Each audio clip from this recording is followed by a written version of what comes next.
Hi, I'm Sean Wilner. I am the digital media editor of The Flat Hat. Hi, I'm Heather. I'm the variety editor for The Flat Hat. And I am Jacob Black. I work with Colonial Ghost here in Williamsburg. Alright guys, so we are currently in front of the Robertson House. The building was originally built way back in 1723, but it was originally not actually built to be the president's office. This was actually a dorm room for Native American prisoners that were brought onto campus for re-education purposes. But the ghost story is actually something of an urban legend that does have a grain of truth to it. It's called the story of the running boy. And he was actually a boy who was on the 3rd floor. He was kept up there, and he was a sprinter. He did it for exercise, he did it to let off some steam, and he actually would throw a rope that he made out of spare bed sheets. He would throw it out of the top floor and scurry on down late at night when the campus was quiet, when everyone was asleep. He would kick off his shoes and socks and would go for his runs. One night, he was actually caught. He was fought. He was in a bad fight that did ultimately cost him his life. So this is obviously the William and Mary sunken garden. It was actually the running boy's favorite spot to run. Back in his day, the mid-1700s, this whole area was actually marshland, and it was up several feet higher in the air. It was about 5 feet higher. It is where he was found dead after he fought with whoever killed him. We know that the running boy is still here because a figure can be seen running through the sunken garden, except he'll always be 5 feet in the air.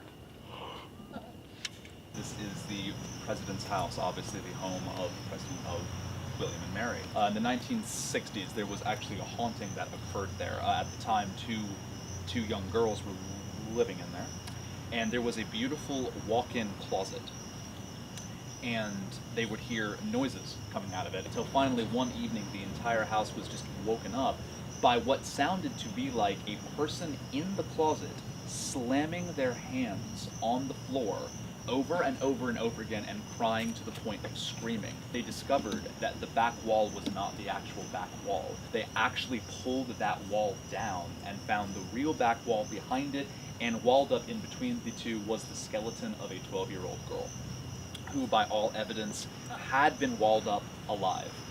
By that point, she had been there for about 100 years. Once they buried her skeleton, nothing ever happened in that room again. No noises ever reported, nothing ever reported happening ever again.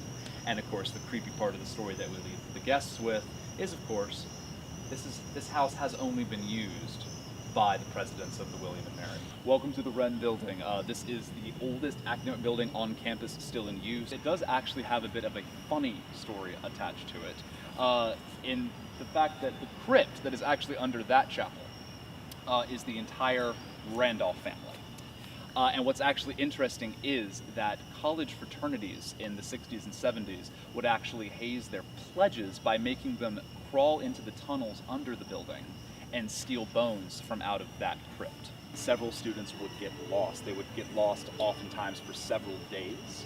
And while there have been no student deaths ever reported, they were often found in absolute hysterics. They were traumatized, and many of them claiming over and over again that things were following them in the tunnels. And one student was purportedly found covered in blood that was not his.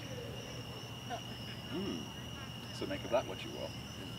Well, it's been fun being a student here. I'll be filing my transfer forms. Well, thank you very much, Jacob, Of for course, guys. this tour. Absolutely. And obviously, guys, we do offer the full experience, an hour tour or an hour and a half tour. Please order information at colonialghost.com.